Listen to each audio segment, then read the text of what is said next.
네. 이제 우리는 뭘 볼 거냐면 유아교사의 역할 유형에 해당되는 것들을 좀 보아나가도록 할 거예요.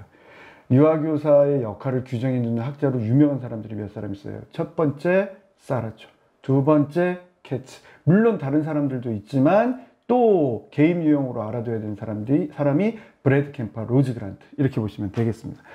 공부하실 때 어려웠었는데 제가 정리를 해드렸었죠. 시간대 순으로 살펴보고 지문에서 물어보고 있는 내용의 방점을 찍어서 찾아간다 라고 하는 것으로 정리를 해드렸어요. 일단 공부를 하시는 순간에서는 어렵겠지만 84년 모델, 88년 모델, 97년 모델로 구분해 주시기 바랍니다. 예전에 혹시 저의 수업을 들으신 분들이라면 그 변화 과정도 설명을 좀 해드렸었는데 일단은 급하니까 전체가 다 한꺼번에 생각이 나면 훨씬 더 좋겠어요. 자, 84년 모델부터 갑니다. 84년 모델은 실제로 계속해서 시험 문제에 출제가 되고 있는 것들을 볼 수 있는데 위에서부터 아래쪽까지 한 6가지입니다. 기억나시는 분들 읊어봅니다. 시작!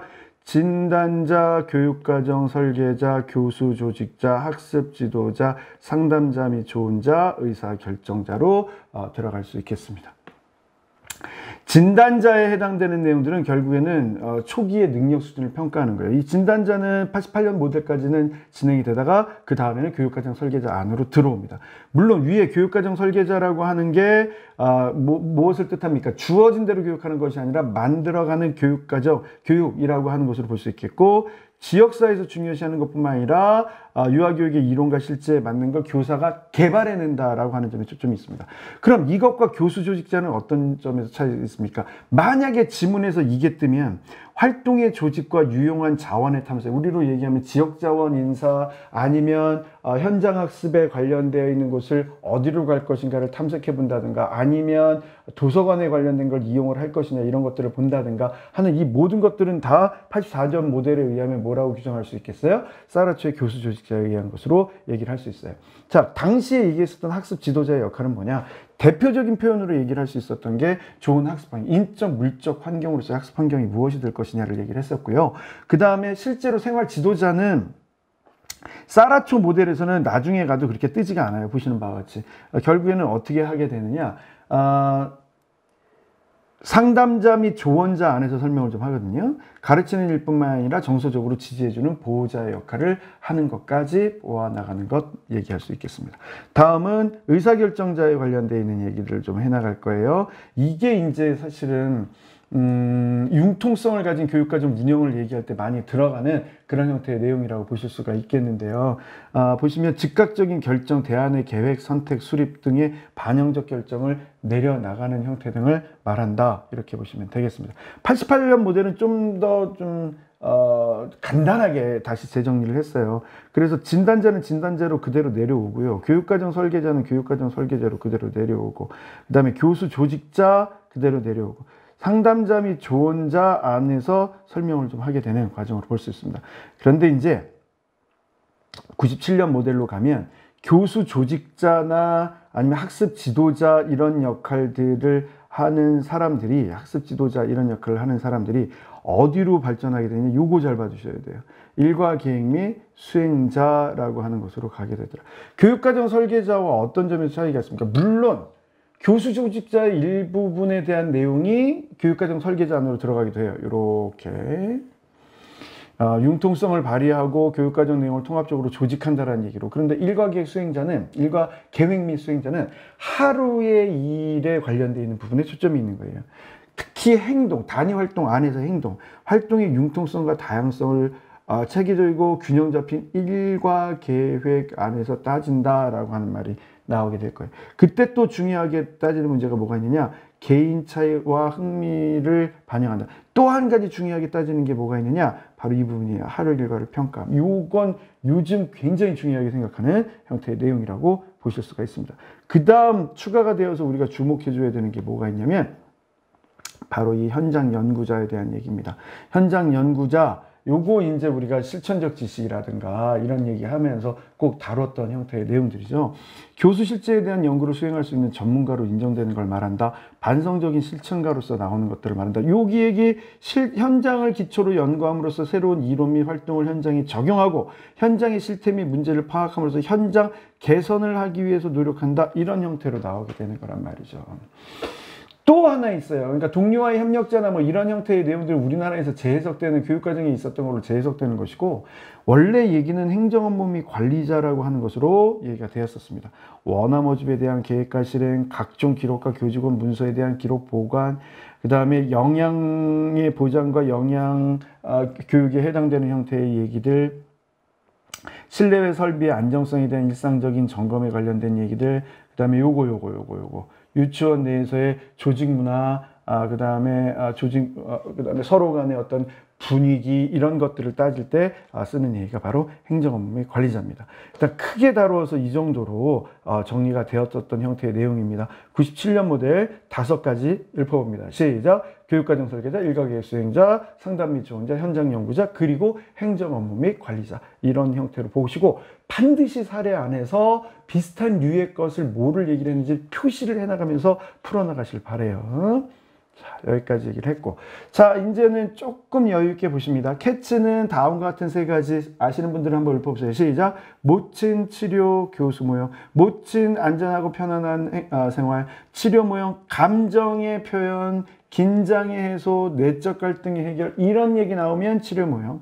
교수 모형은 지식과 기술의 발달 등에 초점을 두고 있는 내용으로 보실 수 있습니다.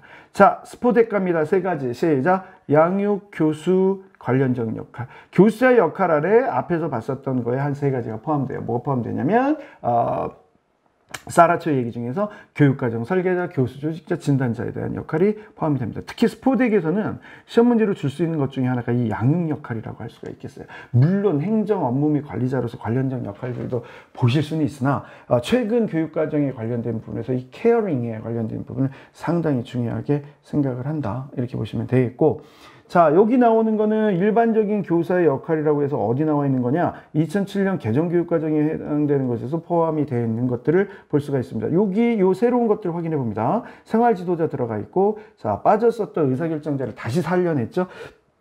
그리고 또 뭐가 들어가 있어요? 동료와의 협력자가 들어가 있다 라고 하는 부분까지. 논술에서도 이거 나올 수 있는 그런 형태의 내용들이니까 반드시 봐두시고, 자, 슈켄단츠 제목만 보고 확인하겠습니다.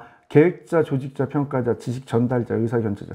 자, 생활지도에 해당되는 것을 용어로 뭐라고 설명을 했느냐? 훈육자라고 하는 것으로 설명을 했어요. 앨리스는 넘어가 봅니다. 앨리스는 좀 독특해요. 문제에 나올 수 있는 계획자 정도는 충분히 이해가 돼요. 근데 요런 것, 지역사회 연결자. 또 한 가지 독특한 게 있어요. 또 한 가지 독특한 게 뭐냐면 문화의 설명자 및 중재자. 그래서 지식의 의의나 가치에 대해서 누락하고 있지 않다는 거예요. 학습 조력 및 감독자, 구성주의적 입장이 강하고, 여기 안내자 및 상담자 있고, 자, 다음 요거는 직원으로서의 역할을 얘기하는 교직의 이론이라든가 학교사회 이론이라든가 라고 해서 조직 문화 안에서의 설명을 해놓는 내용들까지도 보실 수가 있습니다.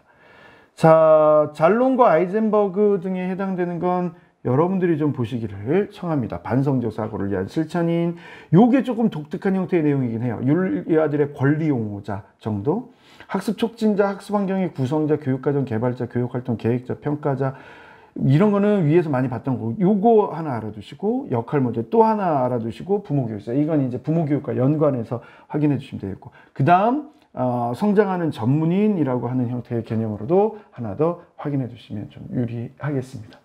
자, 됐고, 칼튼 앨린, 요런 얘기 한번 봐볼까요? 상호작용하는 사람, 양육자로서의 역할, 스트레스를 관리하는 역할, 요런 게 좀 독특한 형태의 내용이라고 보입니다. 그 다음에 촉진자, 계획자, 강화자, 문제 해결자보다는 여기 지지자로서의 역할. 교사가 진단의 역할을 하는 것이 아니고 적절한 기관도 소개시켜주고, 부모를 지지해주고, 필요하다는 프로그램도 바꾸면서 만약에 아동의 요구가 충족될 수 없다면 부모가 더 적절한 프로그램을 찾아볼 수 있도록 함. 그래서 나중에 되면 이제 지역사회의 연계라고 하는, 앱스타인에서 얘기하는 지역사회 연계, 이런 형태의 활동들도 할 수 있죠. 예를 들어서 특수 유아에 대한 부분은 일반 교사가 완전하게 하기가 어려워요. 힘들고. 근데 그런 부분들까지 다 포함을 하는 형태의 내용이다. 이렇게 보시면 되겠고. 자, 요런 내용들. 이거 예전에 시험 문제에 나왔던 건데요. 교사의 역할 유형 중에서 문제 발생 시 교사의 역할이라고 하는 게 있습니다. 이거는 객관식 자료로 나왔어요. 5가지 기억해 두시기 바랍니다. 시작. 보호자, 계획자, 상담자, 훈육자, 환경 제공자. 이런 형태의 내용들. 특히 이 환경 제공자와 관련된 부분들은 사회관계와 연결지어서 역할놀이 영역에서의 성역할 고정관념의 해소라든가 하는 부분들을 설명할 때 많이 나오는 형태의 내용들입니다.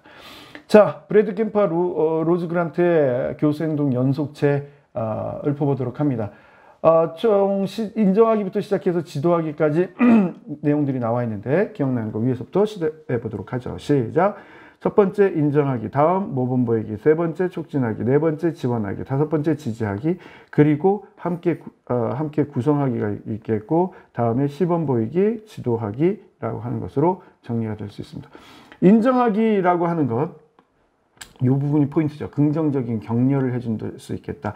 지나친 칭찬을 하지 않도록 유의한다. 내재적 동기화를 이끌 수 있도록 주의한다라고 하는 얘기가 있고. 자, 다음은 우리 뭐와 뭐를 구분하는 게 좀 핵심이었어요. 하나는 바로 이 모범 보이기와 두 번째 바로 이 시범 보이기를 구분하는 것이 포인트다라고 하나 얘기를 했었죠.